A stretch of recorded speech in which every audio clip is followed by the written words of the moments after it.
Hello friends, आज हम देखने वाले हैं DCE2 के यूनिट 4 को, जो कि कार्बोज और जल है।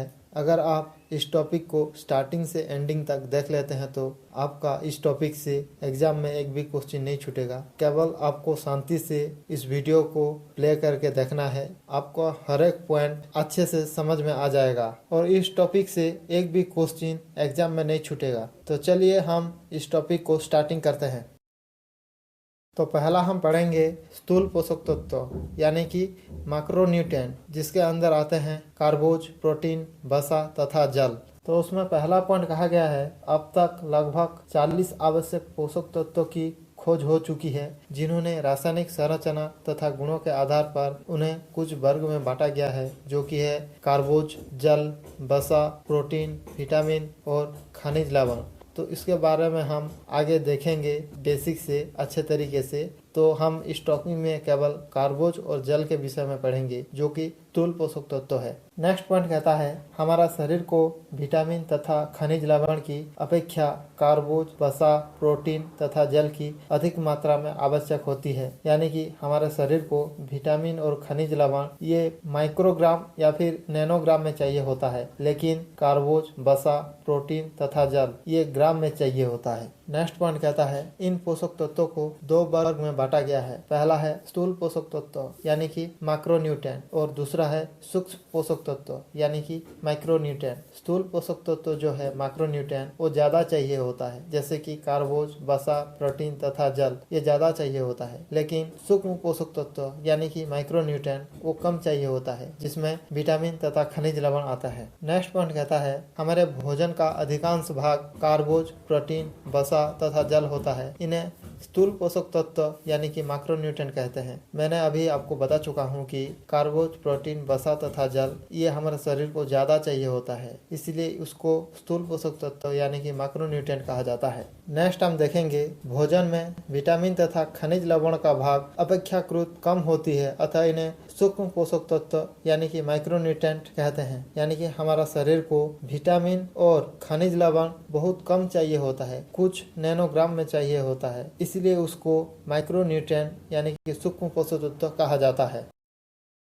नेक्स्ट हम पढ़ेंगे शरीर में भोजन का पाचन, अवशोषण तथा उपयोग। यानी कि हमें भोजन से जो भी कार्बोहाइड्रेट, प्रोटीन, वसा मिलता है वो सरल रूप में परिवर्तन होता है। यानी कि कार्बोज ग्लूकोज, फ्रुक्टोज, गैलेक्टोज में परिवर्तन होता है, प्रोटीन एमिनो एसिड में परिवर्तन होता है, वसा बसीय अम्ल में परिवर्तन होता है। तत्पश्चात वो छोटे आंत में जाते हैं और छोटे आंत में वो सब अवशोषित होते हैं।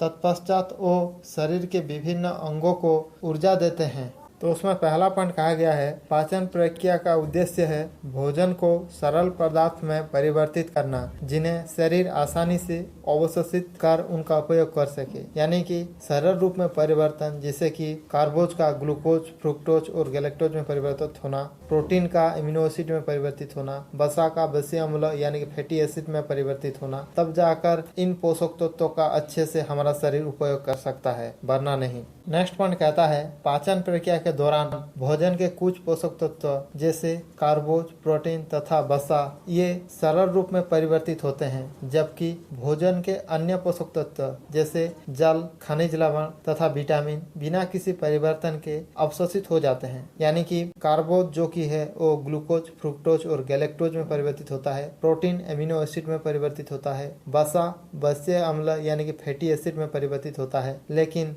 जल, खनिज लवण तथा विटामिन ये पहले से ही सरल रूप में होते हैं, इसलिए वे बिना किसी परिवर्तन के रक्त में अवशोषित हो जाते हैं। नेक्स्ट पॉइंट कहता है, पाचन तंत्र में भोजन शरीर के अलग अलग भागों से क्रमानुसार गुजरता है। तो पहला हम मुंह से भोजन ग्रहण करते हैं, तत्पश्चात वो भोजन नली के माध्यम से वो आमाशय को जाता है, तत्पश्चात वो छोटी आंत में जाता है और छोटी आंत में जो भी पोषक तत्व होते हैं उसका अवशोषित होकर वो रक्त में चले जाते हैं। तत्पश्चात जो भी अवशिष्ट बचता है वो बड़ी आंत में जाता है और बड़ी आंत में जल आदि अवशोषित हो जाते हैं और बड़ी आंत से जो भी बचा हुआ जल तथा ठोस पदार्थ होता है वो मलाशय यानी कि रेक्टम के मार्ग से जाते हुए वो गुदा द्वार यानी कि एनस से निकाल दिया जाता है मल को। नेक्स्ट पॉइंट कहता है मुंह में भोजन आते ही पाचन प्रक्रिया शुरू हो जाती है, यानी कि जो भी भोजन हम खाते हैं उसका डाइजेशन मुंह से ही शुरू होता है। मुंह के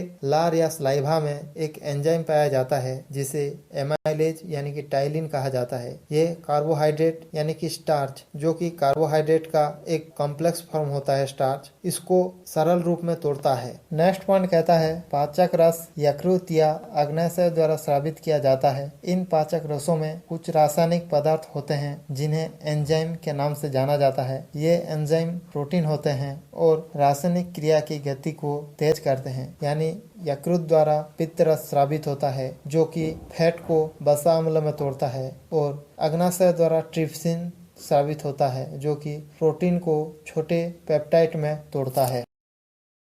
यहाँ पर आप इस चित्र में पाचन तंत्र को देख सकते हैं कि जो भी हम भोजन ग्रहण करते हैं वो मुंह के द्वार से होते हुए आहार नली के माध्यम से वो आमाशय में आता है। तत्पश्चात वो छोटी आंत, उसके पश्चात वो बड़ी आंत, फिर जो भी अवशिष्ट होता है वो मलाशय द्वारा निकल जाता है। तो ये चित्र को आप देख लीजिए ताकि आपको अच्छे से समझ आ सके।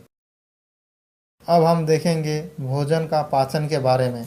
भोजन का पाचन में हम पहले देखेंगे मुंह को, यानी कि जो भी हम भोजन ग्रहण करते हैं वो मुंह के माध्यम से ही हम ग्रहण करते हैं। तो उसमें पहला पॉइंट कहा गया है पाचन क्रिया मुंह से ही प्रारंभ होती है, यानी कि मुंह के लार यानी कि सलाइवा में एक एंजाइम पाया जाता है जिसे एमाइलेज यानी कि टाइलिन कहा जाता है। ये कार्बोहाइड्रेट को सरल रूप में तोड़ता है। नेक्स्ट पॉइंट, मुंह में भोजन के छोटे छोटे टुकड़े लार रस यानी कि सलाइवा में मिल जाते हैं। लार रस में पाया जाने वाला एंजाइम कार्बोज के पाचन में सहायक होता है। यह केवल पके हुए कार्बोज पर ही प्रक्रिया करता है, जैसे स्टार्च इनको आंशिक रूप से पचाता है या सरल इकाइयों में परिवर्तित करता है। यानी कि कार्बोहाइड्रेट का जो कॉम्प्लेक्स फॉर्म होता है वो है स्टार्च। इस स्टार्च को तोड़ने का काम करता है लार यानी कि सलाइवा में पाए जाने वाला एंजाइम, जिसे एमाइलेज यानी कि टाइलिन भी कहते हैं, उसको सरल रूप में तोड़ता है। ये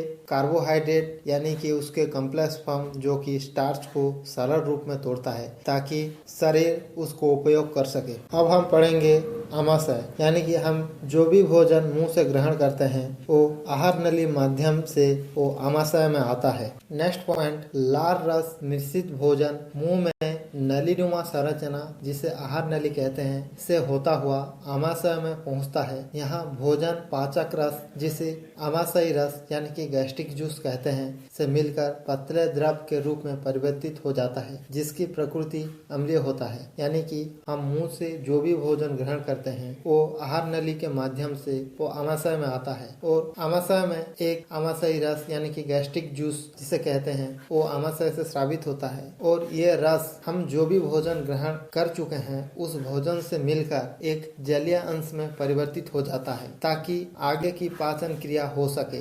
नेक्स्ट पॉइंट कहता है आमाशय रस में उपस्थित एंजाइम प्रोटीन पर क्रिया करता है जिससे प्रोटीन का आंशिक पाचन हो जाता है, अर्थात प्रोटीन आंशिक रूप से सरल इकाइयों में परिवर्तित हो जाता है। भोजन के अन्य पोषक तत्वों में कोई रासायनिक परिवर्तन नहीं होता। यानी कि अग्न्याशय से एक एंजाइम स्रावित होता है जिसे ट्रिप्सिन कहते हैं। ये ट्रिप्सिन प्रोटीन को छोटे पेप्टाइड में तोड़ता है, और भोजन में उपस्थित अन्य पोषक तत्व जैसे कि जल, खनिज लवण और विटामिन में कोई परिवर्तित ना होकर के वो आगे निकल जाते हैं।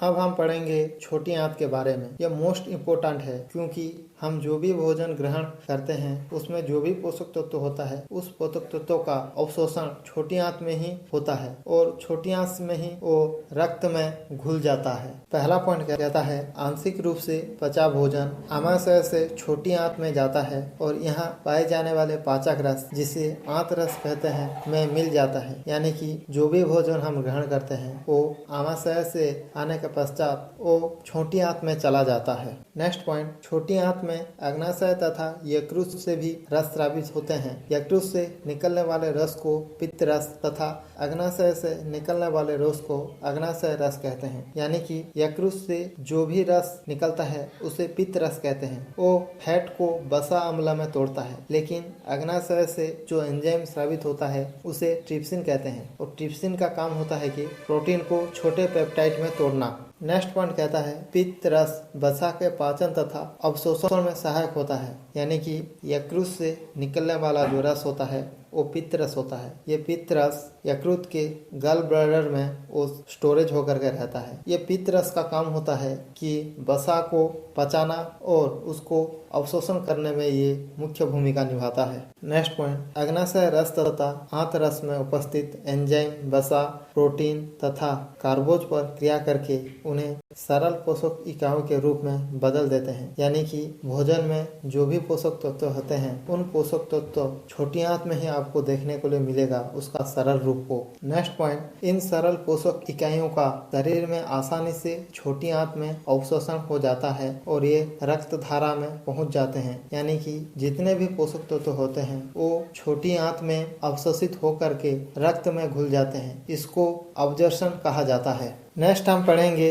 बड़ी आंत। यानी कि जो भी छोटी आंत से बचा हुआ पदार्थ होता है और जल होता है वो बड़ी आंत में चली आती है। तो उसमें पहला पॉइंट कहता है छोटी आंत में अवशोषित ना होने वाले पदार्थ और जल बड़ी आंत में जाते हैं। बड़ी आंत में अधिकांश जल पुनः अवशोषित कर लिया जाता है तथा बचा हुआ जल और ठोस पदार्थ मल के रूप में शरीर से निष्कासित कर दिए जाते हैं। यानी कि छोटी आंत से जो भी बचा हुआ पदार्थ जैसे कि जल और ठोस पदार्थ होते हैं वो बड़ी आंत में चले आते हैं और बड़ी आंत में जो भी जल होता है उसको अवशोषित कर दिया जाता है और बचा हुआ जल को वो रेक्टम के माध्यम से भेज दिया जाता है ठोस पदार्थ सहित। और ये अवशिष्ट ठोस पदार्थ मलाशय यानी कि रेक्टम के माध्यम से गुदा द्वार यानी कि एनएस से चले आते हैं और बाहर निकल जाते हैं जिसे मल कहा जाता है। नेक्स्ट पॉइंट इस प्रकार पाचन क्रिया के बाद कार्बोज, वसा तथा प्रोटीन सरल रूपों में परिवर्तित हो जाते हैं जिन्हें शरीर अवशोषित कर सकता है। यानी कि हम जो भी भोजन खाते हैं उन भोजन में जो भी पोषक तत्व होते हैं वो भोजन का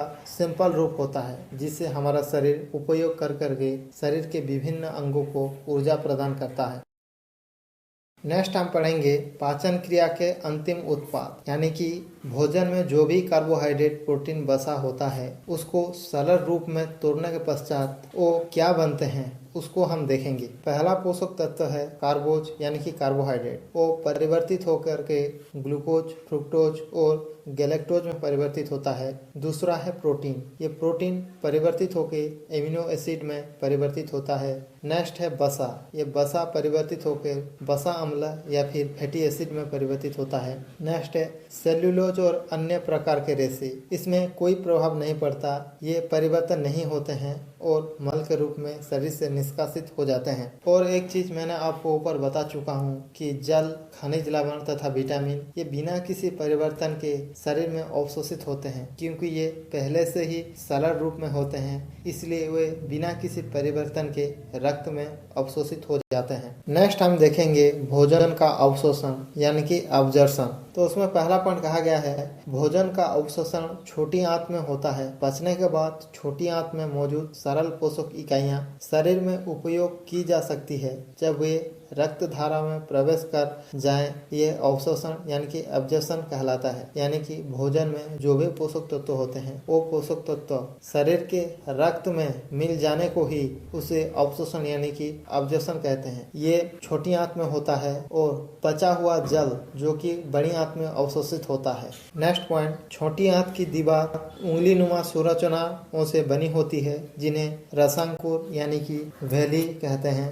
इन्हीं रसांकुरों के कारण छोटी आंत की सतह बढ़ जाती है और अवशोषण काफी मात्रा में संभव हो पाता है। यानी कि छोटी आंत के दीवार में अंदर की ओर भीतर में उभरा हुआ जैसा पार्ट रहता है ताकि भोजन को लंबे समय तक उसमें रोका जा सके, ताकि भोजन में जो भी पोषक तत्व होते हैं वो अच्छे तरीके से अवशोषित हो सकें।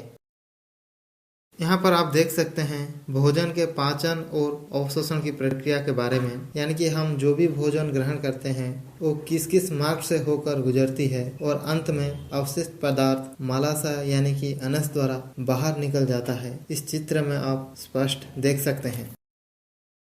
अब हम देखेंगे भोजन का उपयोग, यानी कि जो भी पोषक तत्व अवजर्षण यानी कि अवशोषण होने के बाद उसका क्या होता है, तो उसको हम देखेंगे। पहला पॉइंट कहता है पहले रक्त में मौजूद सरल अवशोषित पोषक इकाइयां में आगे कुछ और रासायनिक परिवर्तन होते हैं। यह परिवर्तन दो प्रकार के होते हैं, या तो सरल पोषक इकाइयां और अधिक सरल इकाइयां में बदलकर ऊर्जा उत्पन्न करती है। दूसरा, या कुछ सरल इकाइयां आपस में जुड़कर और अधिक जटिल पदार्थ बनाती है, यानी कि जो भी पोषक तत्व होते हैं वो सरल इकाइयों में और परिवर्तित होते हैं या फिर उन सरल इकाइयां आपस में जुड़कर और अधिक जटिल पदार्थ बनाती है। ये दोनों का काम होता है शरीर के विभिन्न अंगों को ऊर्जा प्रदान करना। नेक्स्ट पॉइंट, भोजन की सरल इकाइयों के अवशोषण के उपरांत कोशिकाओं में होने वाली सभी रासायनिक परिवर्तनों को चयापचय यानी कि मेटाबॉलिज्म कहते हैं। यानी कि जो भी पोषक तत्व हैं वो रक्त में घुल जाने के बाद जो भी कोशिकाओं में परिवर्तन आता है, यानी उसे जो भी ऊर्जा प्रदान की जाती है, उसका जो भी कार्य होता है, इन सभी कार्यों को चयापचय यानी कि मेटाबॉलिज्म कहते हैं। नेक्स्ट हम पढ़ेंगे कार्बोज यानी कि कार्बोहाइड्रेट के बारे में। पहला पॉइंट कहता है कार्बोहाइड्रेट एक प्रकार का पोषक तत्व यानी कि न्यूट्रिएंट है जो हमारे शरीर को ऊर्जा यानी कि एनर्जी देता है। यानी कि हमारा शरीर को सबसे ज्यादा एनर्जी या फिर ऊर्जा देने की कार्य कार्बोहाइड्रेट का ही होता है। नेक्स्ट पॉइंट, ऐसे खाद्य पदार्थ जिसमें मुख्यतः 3 प्रकार के यौगिकों यानी कि कंपाउंड पाए जाते हैं, जो कि है स्टार्च, शुगर और तीसरा है रेसे यानी कि फाइबर होता है। इन्हें कार्बोज यानी कि कार्बोहाइड्रेट कहा जाता है। यानी कि हमारा भोजन में स्टार्च, शुगर और रेसे यानी कि फाइबर पाए जाते हैं। ये सब कुछ कार्बोहाइड्रेट ही होते हैं। नेक्स्ट पॉइंट, शर्करा, स्टार्च और रेसे को 2 वर्गों में विभाजित किया जा सकता है, उपलब्ध कार्बोज तथा अनुपलब्ध कार्बोज। यानी कि शर्करा और स्टार्च को उपलब्ध कार्बोज में रखा गया है और रेसे को अनुपलब्ध कार्बोज में रखा गया है। अब हम पढ़ेंगे उपलब्ध कार्बोज के बारे में। पहला पॉइंट, शर्करा और स्टार्च मनुष्य के पाचन तंत्र में आसानी से पच जाते हैं तथा शरीर में विभिन्न कार्यों के लिए उपलब्ध हो सकते हैं, अतः इन्हें उपलब्ध कार्बोज कहा जाता है। यानी कि शुगर और ये जो स्टार्च है वो हमारा शरीर आसानी से सरल रूप में परिवर्तित कर सकता है ये दोनों को, इसलिए उसे उपलब्ध कार्बोज कहते हैं। नेक्स्ट हम देखेंगे उपलब्ध कार्बोज के प्रमुख खाद्य स्रोत के बारे में। नेक्स्ट पॉइंट, गेहूं, चावल तथा मोटे अनाजों मिलेट जैसे ज्वार, बाजरा, रागी, जड़ और मूलकंद जैसे आलू, टेपियोका, शकरकंद, जिमीकंद तथा अरबी में स्टार्च काफी मात्रा में पाया जाता है। यानी कि इन सभी खाद्य पदार्थ में स्टार्च सबसे अधिक मात्रा में मिलता है। नेक्स्ट पॉइंट, चीनी, मिश्री तथा अन्य मीठे पदार्थ जैसे शहद तथा गुड़ में 95 से 100% तक शर्करा के रूप में होता है। यानी कि इन सभी में शुगर सबसे ज्यादा मात्रा में पाया जाता है। अब हम पढ़ेंगे उपलब्ध कार्बोज के कार्य के बारे में। पहला पॉइंट कहा गया है ऊर्जा प्रदान करना यानी कि एनर्जी गिविंग फंक्शन। कार्बोज का मुख्य कार्य विभिन्न शारीरिक कार्यों के लिए ऊर्जा प्रदान करना है। यानी कि हमारा शरीर को सबसे ज्यादा अगर ऊर्जा किसी से मिलता है तो वो है कार्बोहाइड्रेट से। नेक्स्ट पॉइंट, 1 ग्राम कार्बोहाइड्रेट से लगभग 4 किलो कैलोरी ऊर्जा मिलती है। किलो कैलोरी ऊर्जा को मापने की इकाई है। यानी कि एक सुस्त व्यक्ति को कार्बोहाइड्रेट 250 से 300 ग्राम कार्बोहाइड्रेट पर डे चाहिए होता है। नेक्स्ट पॉइंट कहता है हमारे भोजन से प्राप्त होने वाले कुल कैलोरी का 60 से 70% भाग कार्बोज ही प्रदान करते हैं। यानी कि हम जो भी भोजन ग्रहण करते हैं उन भोजन से जो भी हमें कार्बोहाइड्रेट मिलता है, उन कार्बोहाइड्रेट हमारा शरीर को सबसे अधिक ऊर्जा देने का काम करता है। नेक्स्ट पॉइंट, प्रोटीन को अन्य कार्य के लिए मुक्त करना यानी कि प्रोटीन स्पेयरिंग एक्शन। प्रोटीन का मुख्य कार्य है शारीरिक वृद्धि और विकास। यदि शरीर की ऊर्जा की आवश्यकता की पूर्ति के लिए कार्बोज उचित मात्रा में लिए जाए तो प्रोटीन अपने मुख्य कार्य शारीरिक वृद्धि और विकास के लिए उपलब्ध होते हैं। परंतु कार्बोज की मात्रा अपर्याप्त होने पर प्रोटीन शारीरिक वृद्धि के स्थान पर ऊर्जा प्रदान करने के लिए प्रयोग में लाए जाते हैं। यानी कि जब हमारा शरीर में कार्बोज की परिमाण बहुत कम होता है तब प्रोटीन अपना कार्य यानी कि शारीरिक वृद्धि और विकास छोड़ करके वो शरीर को ऊर्जा देने की काम में लग जाता है। नेक्स्ट हम पढ़ेंगे वसा के उपयोग में सहायता करना यानी कि यूटिलाइजेशन ऑफ फैट। शरीर में वसा के सही उपयोग के लिए भोजन में कार्बोज की कुछ मात्रा का होना आवश्यक है। यदि दैनिक भोजन में कार्बोज की सही मात्रा होने से ऊर्जा प्राप्ति के लिए वसा का ज़्यादा प्रयोग नहीं किया जाता। यदि आहार में कार्बोज की कमी है तो ऊर्जा प्राप्ति के लिए वसा का काफ़ी उपयोग होता है। यानी कि जब हमारे शरीर में कार्बोज की मात्रा बहुत कम है तो हमारे शरीर को ऊर्जा भी बहुत कम मिलता है। तब ऊर्जा की पूर्ति के लिए हमारे शरीर में स्टोर होकर रहने वाले वसा से ऊर्जा लिया जाता है। अब हम देखेंगे अनुपलब्ध कार्बोज के बारे में। उसमें पहला पॉइंट, ऐसे कार्बोज जिन्हें हमारा शरीर पचा यानी कि डाइजेशन नहीं कर सकता उन्हें अनुपलब्ध कार्बोज कहते हैं। यानी कि ऐसे कार्बोज हमारे डाइजेशन में जो कि आंतों को साफ रखने में वो सहायक होते हैं, लेकिन उनका कोई डाइजेशन नहीं होता, वो जैसे हैं वैसे ही रहते हैं और बिना अवशोषित होकर वो मल सहित निकल जाते हैं। नेक्स्ट पॉइंट, रेशा एक प्रकार का अनुपलब्ध कार्बोज है जिसे हमारा शरीर पचा नहीं पाता। ये भोजन का वो हिस्सा है जो आंतों को साफ रखता है और पाचन में मदद करता है। यानी कि रेशा जो है वो अवशिष्ट पदार्थों को आंतों से साफ करके आगे की ओर ले जाता है जिससे आंत साफ रह सके।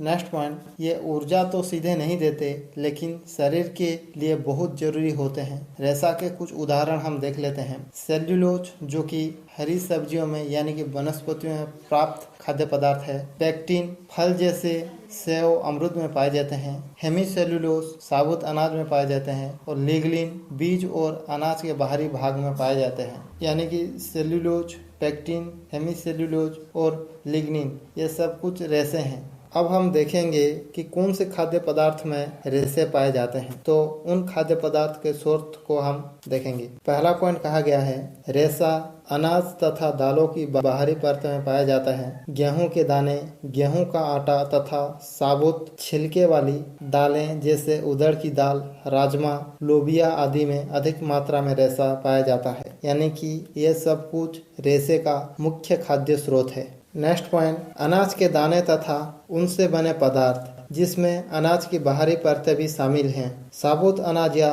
साबुत अनाज से बने पदार्थ कहलाते हैं। यानी कि जिसमें बीज और अनाज के बाहरी परतें भी शामिल होते हैं, ऐसे पदार्थ को साबुत अनाज कहा जाता है। अब हम देखेंगे अनुपलब्ध कार्बोज के कार्य के बारे में। पहला पॉइंट, क्षुधा संतुष्टि यानी कि भूख शांत करना। मानव पाचन तंत्र में रेशे में कोई रासायनिक परिवर्तन नहीं होता। इसके कुछ अवयव जल सोख कर फूल जाते हैं तथा भोजन को भारी बना देते हैं जिससे हमें पेट भरा हुआ महसूस होता है। अतः भोजन खाने के बाद हम संतुष्ट हो जाते हैं और हमें काफी देर तक भूख नहीं लगता। यानी कि रेशे से हमें पेट हमेशा भरा हुआ लगता है और हमें भूख नहीं लगता। नेक्स्ट पॉइंट, मल निष्कासन। रेशे अनअवशोषित खाद्य पदार्थ को मल के रूप में शरीर से बाहर निकालने में मदद करते हैं। मल में उपस्थित रेशे जल सोख कर मल को मुलायम बनाते हैं जिससे मल का निष्कासन आसानी से हो जाता है। इसी कारण रेशा कब्ज रोकने में सहायक होता है। यानी कि रेशा जल को सोखकर अवशिष्ट पदार्थ को जलीय बनाता है और इन अवशिष्ट पदार्थ को शरीर से बाहर निकालता है जिसे मल कहते हैं। नेक्स्ट पॉइंट, कुछ बीमारियों जैसे कैंसर, मधुमेह तथा दिल की बीमारियों की रोकथाम। रेशा कुछ बीमारियों जैसे दिल की बीमारियां, मधुमेह तथा बड़ी आंत के कैंसर की रोकथाम में मदद करता है। यानी कि ये आंतों को साफ करने में मुख्य भूमिका निभाता है रेशा, जो कि आंत में होने वाले कैंसर जैसे बड़ी बीमारियों को रोकने में रेशा मुख्य भूमिका निभाता है। नेक्स्ट पॉइंट, अनुपलब्ध कार्बोज वो रेशा है जो आंतों की सफाई करता है, पाचन तंत्र को स्वस्थ रखता है और कब्ज से बचाता है। यानी कि ये रेशा जो होता है वो आंतों से अवशिष्ट पदार्थ को साफ करके बाहर निकालने में सहायक होता है। अब हम पढ़ेंगे जल यानी कि वाटर के बारे में। पहला पॉइंट क्या कहता है, व्यक्ति के कुल शरीर के भार का लगभग 60% तथा शिशु के शरीर के भार का लगभग 75% भाग जल होता है। यानी कि एक वयस्क व्यक्ति की तुलना में शिशु में ज्यादा प्रतिशत जल होता है। नेक्स्ट पॉइंट, जल शरीर के सभी द्रव्यों जैसे रक्त, लार, पाचक रसों, मूत्र, मल तथा पसीने का घटक है। यानी कि जल के बिना हमारा शरीर नहीं चल सकता, इसलिए कहा जाता है जल ही जीवन।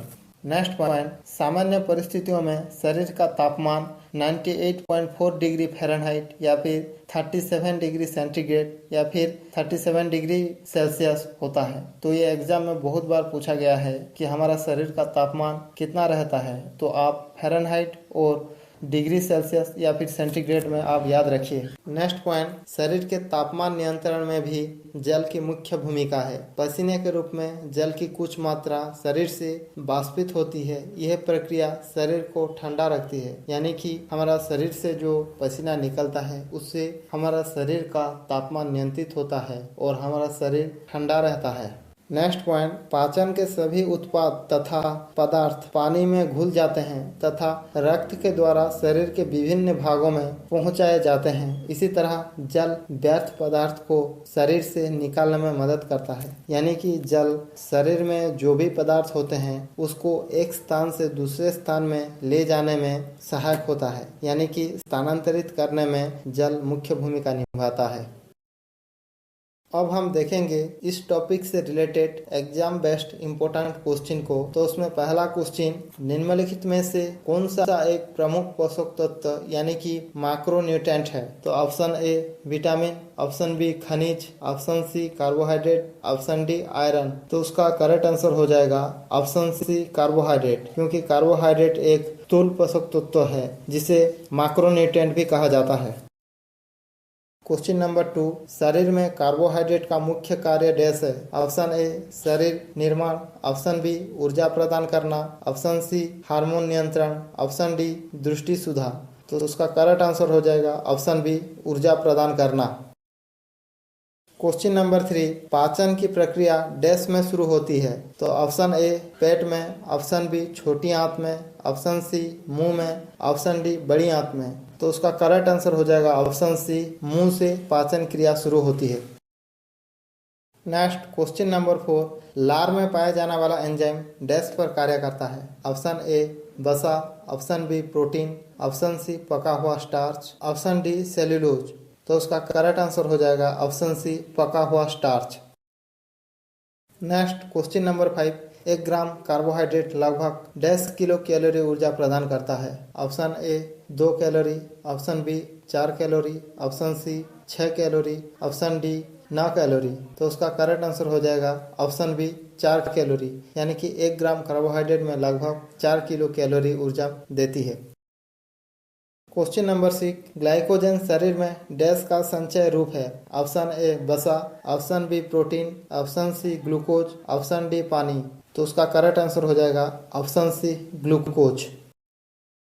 क्वेश्चन नंबर 7, उपलब्ध कार्बोहाइड्रेट में डैश शामिल है?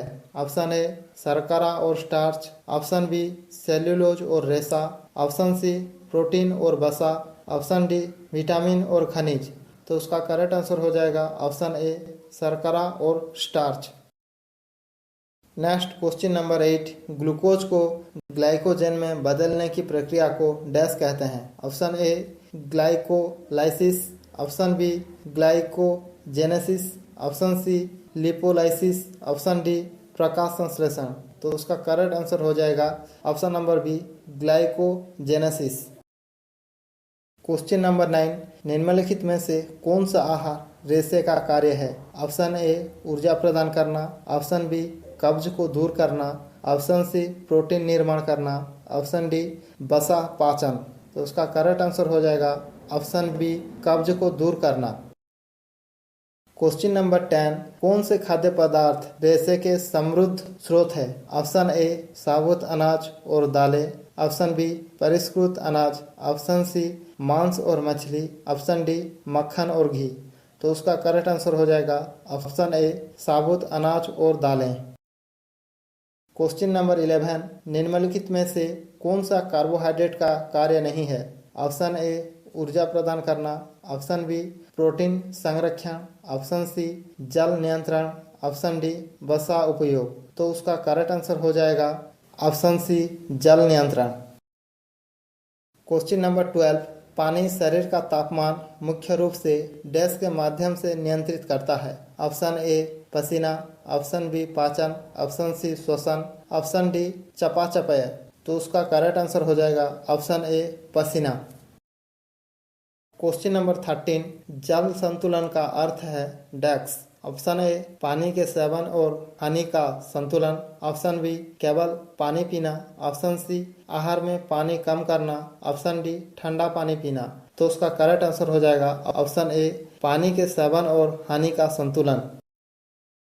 क्वेश्चन नंबर 14, मानव शरीर का प्रमुख घटक डैश है? Option A protein, option B वसा, ऑप्शन सी पानी, ऑप्शन डी खनिज। तो उसका करेक्ट आंसर हो जाएगा ऑप्शन सी पानी। नेक्स्ट क्वेश्चन नंबर 15, जो कि आज की लास्ट क्वेश्चन है। शरीर में अतिरिक्त कार्बोहाइड्रेट डैश में परिवर्तित हो जाते हैं? Option A protein, option B वसा, ऑप्शन सी पानी, ऑप्शन डी कैल्शियम। तो उसका करेक्ट आंसर हो जाएगा ऑप्शन बी वसा।